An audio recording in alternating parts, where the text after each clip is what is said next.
Hello. Last week was the inaugural UK Tablet National Scrabble Championships held in London. 28 games over 2 days, followed by a best-of-5 final. I was there and I made the final, playing against David Eldar, the reigning World Scrabble Champion. Best-of-5 final, 10 minutes for each player for each game. This is game 1 of the final. And it was David to start. David Eldar, that is. He had this rack.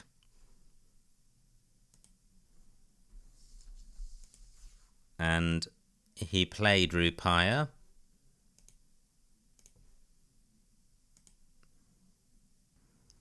And that comes out as dead level pretty much with Perdar. And this was my opening rack. Okay, so the best play from Quackle's point of view is Icy for 16, and my play was 14 points of equity inferior to that. David's rack,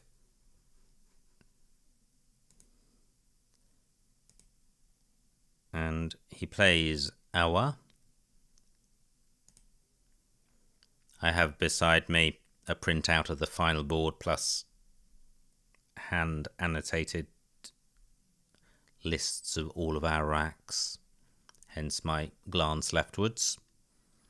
And Awa comes out best. My rack,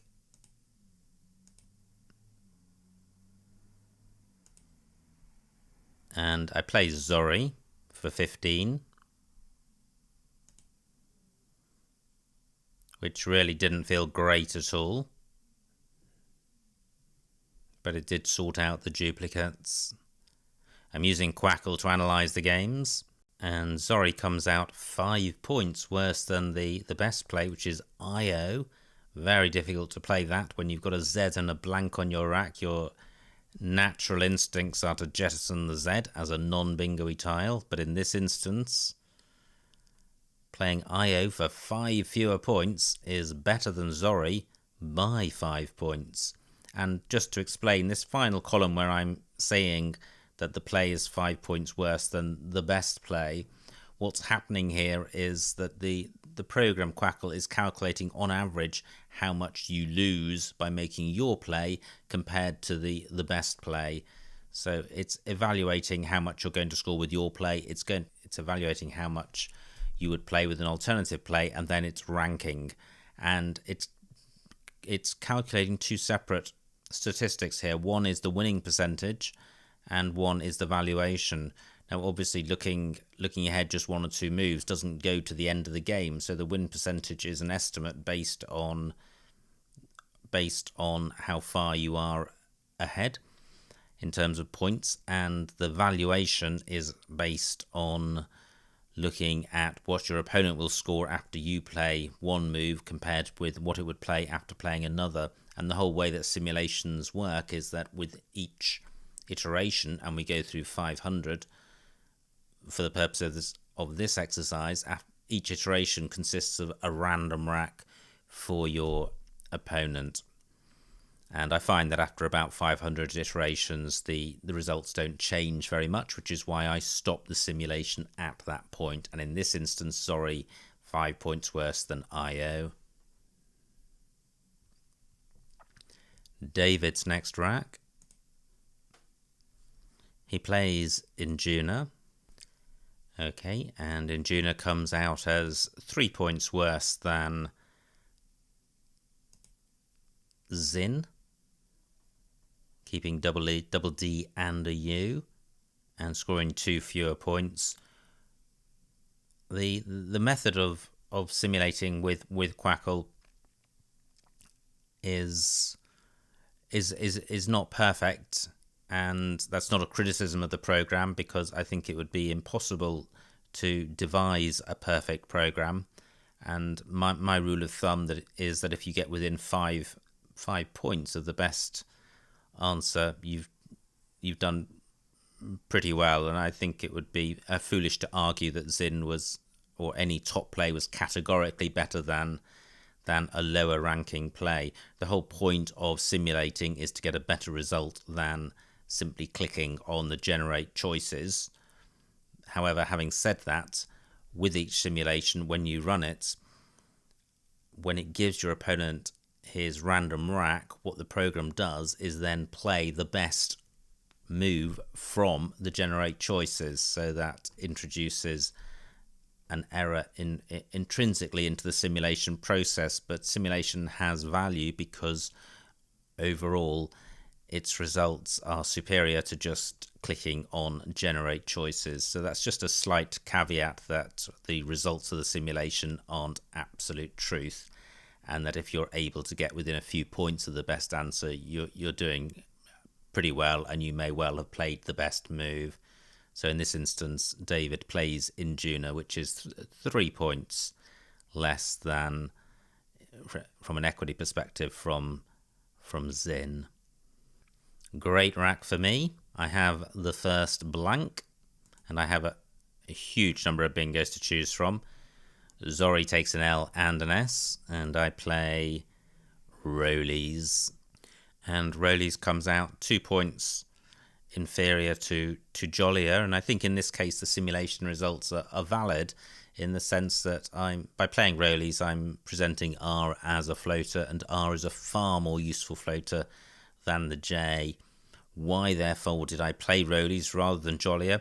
And I think the answer to that is the situation you're in. You're playing a final of a tournament after playing 26 games, and you're playing for just 10 minutes to make all your moves compared to 25 minutes to make your moves in a regular tournament. So this is a borderline speed tournament, whereas the consequences of that is that when you see a move, you're more inclined to play it rather than reflect and look to find a better one.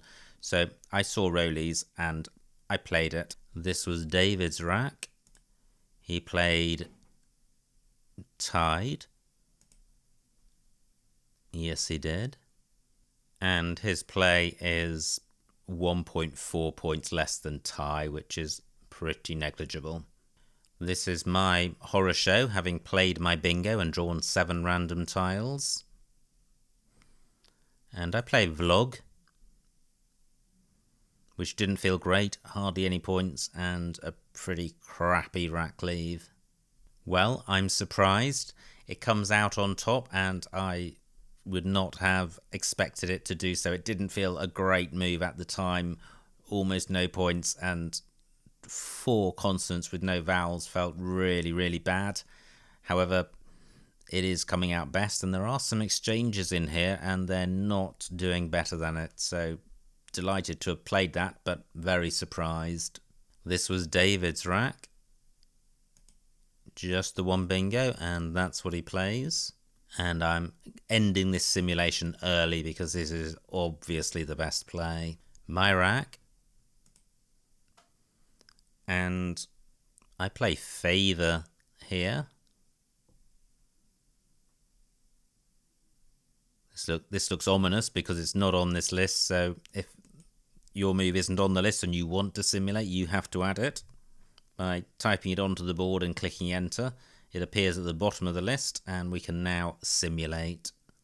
And you can see here that Favour is 18 or 19 points worse than Fagin, and I think that demonstrates that Favour is just a rubbish move. It keeps 4 consonants compared to the Fagin play, which keeps a balanced rack leave of 2 consonants and a vowel.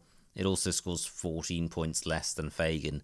And the fact that Fagin opens up row 1 is not enough to counter the fact that the benefits of score and rack leave massively favour Fagin. So that was just a bad play by me. This was David's rack, and Vima was his play, and it comes out on top. It keeps the Q, but the score of 39 points and jettisoning the V, splitting up VQ, makes it the best play. This was my rack, and I played Toff, for 27, 13 points less than hoping. And the moves which come up here are from the generate choices. So this is the static evaluator, I think it's called, which is just your instant guide to suggested best moves. And then your alternative to going with that is to actually simulate, which is what I do. So Toff comes out as being 10 or 11 points worse than hoping in row 2. So hoping a better play. Part of my reasons for playing Toff was that it retained G and N with the floating I of Induna for an ING ending, and it also opened up new bingo lanes, which is what I wanted since I was behind. However, the greater score of hoping and the decent rack leave of ER means that it was the better play. This was David's next rack, and he played Caddy, and Caddy turns out or simulates best. This was my next rack, and I really struggled with this rack, and I played Frog in the end. I didn't like it. The score was really poor, and I was taking out floaters, which, given that I was behind, I didn't like doing. I'm surprised to see it coming so high in the static evaluator, and I should emphasize that I have not analysed this game before, so all of this information is new to me. And Frog turns out to be, well, in the top 2. Frog K5. Okay, through the U of Induna is coming up as being fractionally better in terms of win percentage and fractionally inferior to Frog in terms of expected points generated. So absolutely, or pretty much nothing between those two, and I'm surprised. David's next rack, and he plays Boxty. Well, Boxty turns out to be 4.5 points inferior to Boxy. I think Boxy probably a slightly better play. The T helping the S and U in terms of vowel consonant balance and also general synergy, and sufficiently to overcome a 2 point deficit. But clearly Boxty a fine play and only marginally inferior to Boxy. I draw both W's. This is my rack, and I play Wex. And Wex comes out in second place, 3 points or 3.4 points behind Crude at H4. And although Crude scores 6 fewer points, the rack leave of 2 consonants is far more manageable than the rack leave of 4 consonants. However, 4 points between the two is less than my rule of thumb, 5 points in terms of a move being definitely a bad move. However, Crude I think is better than Wex, but not a huge amount between them. David's next rack, and he plays Us and Caddies.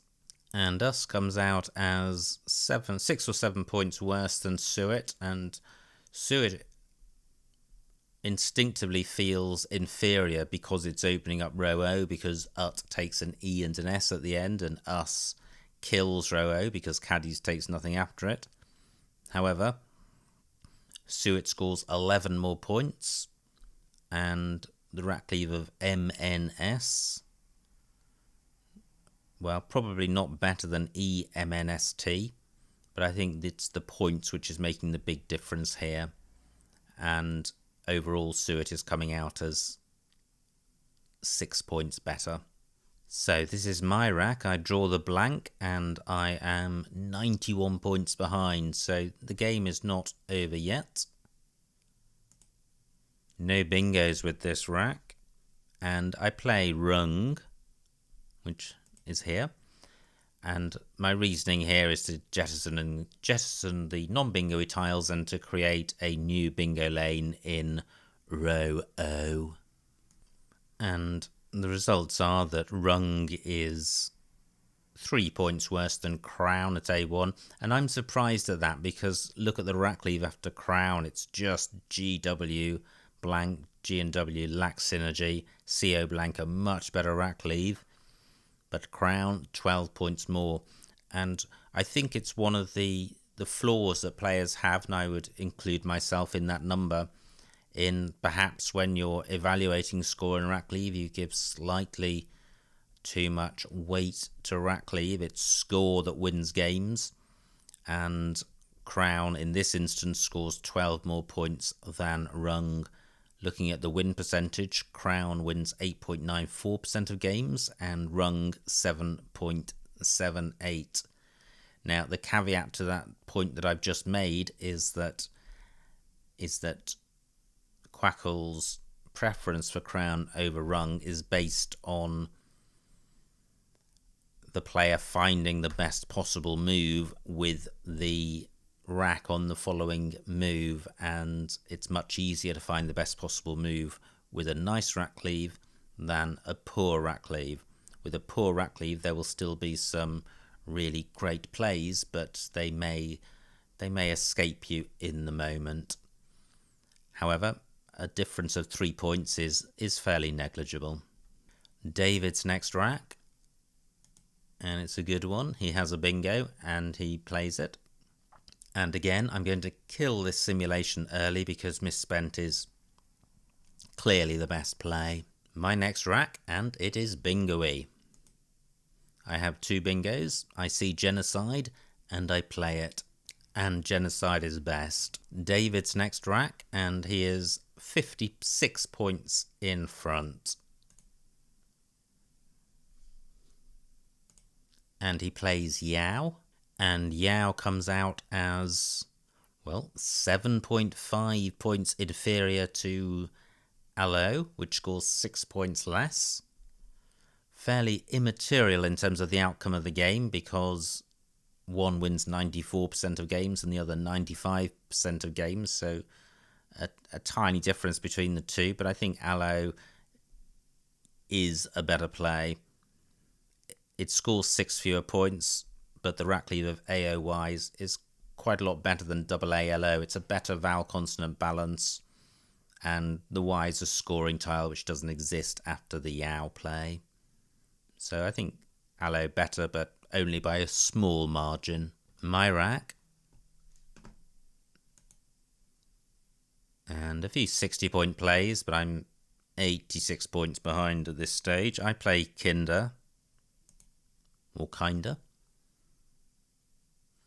And we have 8 tiles left, so I'm going to switch the simulation to Many.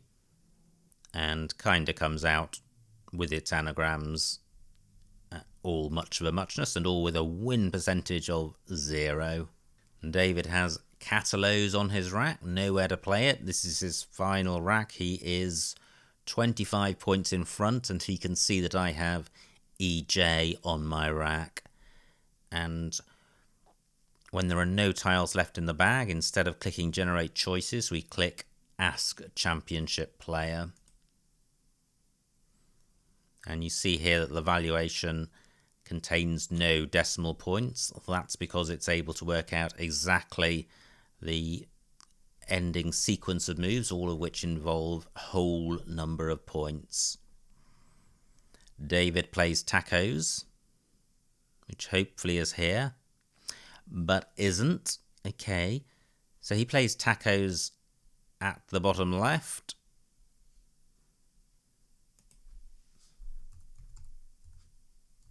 Which is a winning play. I think you can see all of these plays are winning. Well, Tacos is just another winning play.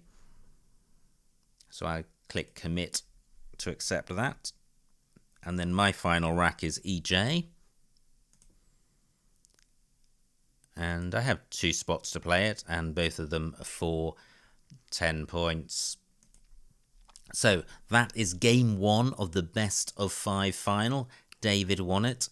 David Eldar, that is, and it was an interesting game to analyse, and given that the pressure we are under, 10 minutes each to make all of our moves, coming on the back of playing 26 games in just over 24 hours, there was a lot of fatigue and pressure on you, given that given that it was the final, and David really shows his true colours as being one of the best players in the world, because he made almost no mistakes at all in that game. And I slipped up and nodded on one or two occasions. And first blood to David in the final. It's the best of 5, and David is leading 1-0.